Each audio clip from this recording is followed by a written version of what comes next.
Сәлеметсіздер ме, құрметті оқырмандар? Бүгін біз осындай өзбек халқының тағамын дайындайтын боламыз. Шурпа, өте дәмді, дәрумендерге бай. Міндетті түрде сіздер де дайындап көріңіздер. Қазір не керек екенін айтатын боламын.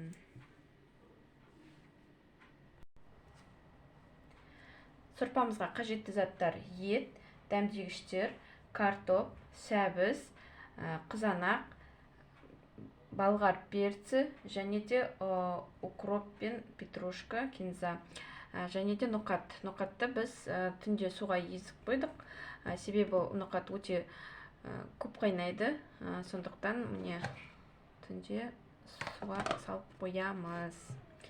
Қазір енді етімізді қазанға су құйып, етімізді қайнауға жібереміз.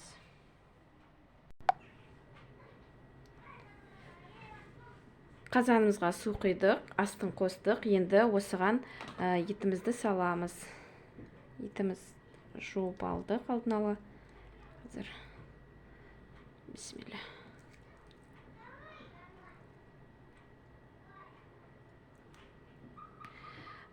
Қазан ет қайнағанша қазан бетін жаба тұрамыз.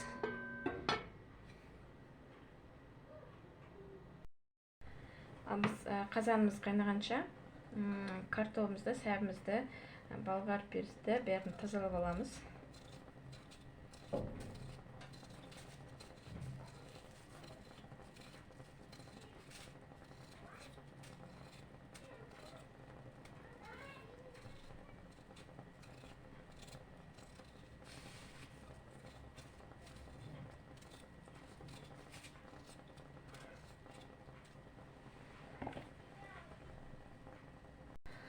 Картопымызды тазалап болдық. Енді сәбізімді тазалайым. Жаңа пияз айтуға ұмытып кетпін. Тағы үлкен пияз қостық. Енді сәбізді тазалаймыз.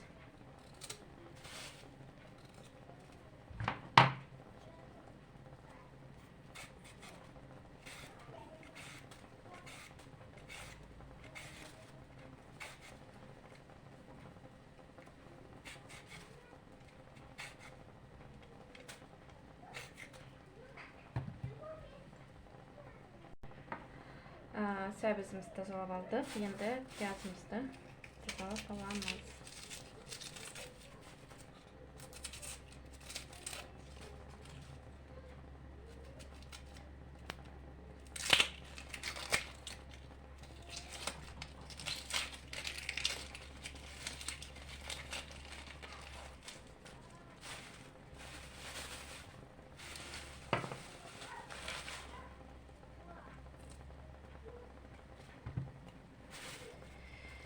Енді болгарский.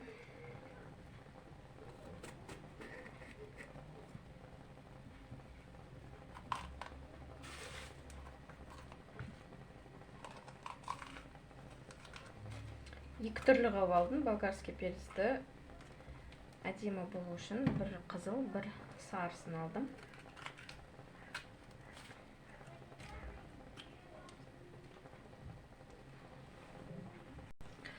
Бәрін тазалап болдық. Керек заттарымызды бәрін тазалап болдық. Енді қазан қайнағаннан кейін қазанға салатын боламыз. Пиязымызды турап дайындап қоямыз. Қалғандары осылай күймен салынады.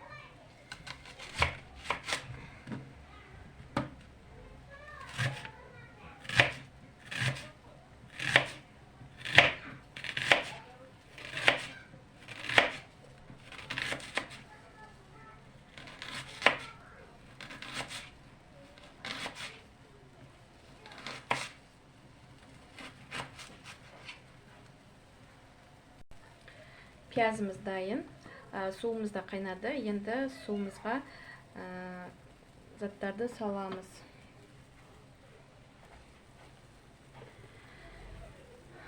Қиярым, сәбізімді саламыз.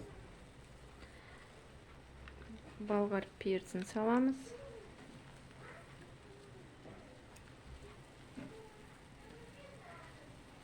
Қызанағымызды саламыз.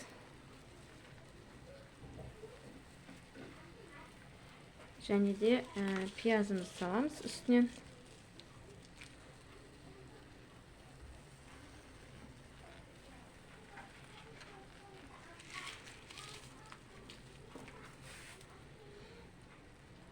Бетін жауып 1 сағат қайнатамыз.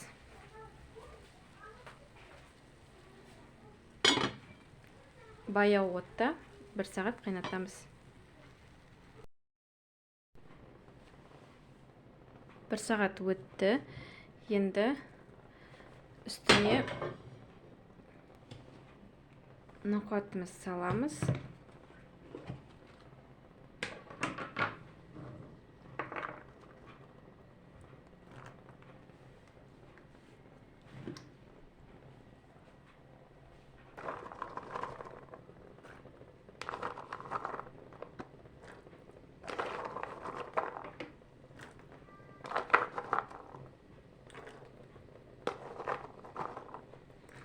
Мен көптеу істедім, қалғанын морозилкеге қатырып тастаймын. Осының артынан шөбімізді де саламыз. Және тұзымызды, приправымызды, лавр листімізді де салып 2 сағатқа жауып қайнатамыз. Себебі ноқат көп қайнайды.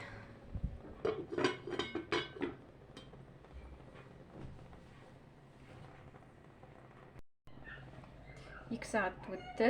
Енді картофын салып жібереміз. Және де картофы піскенше қайнатамыз.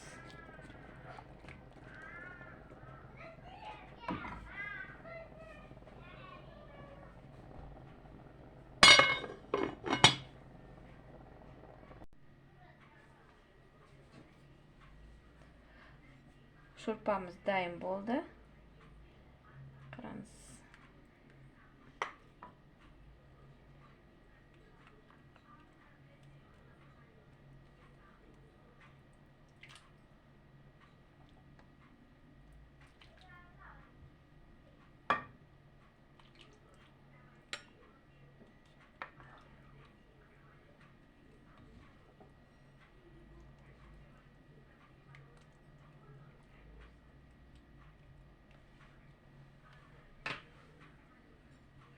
Қараңыз.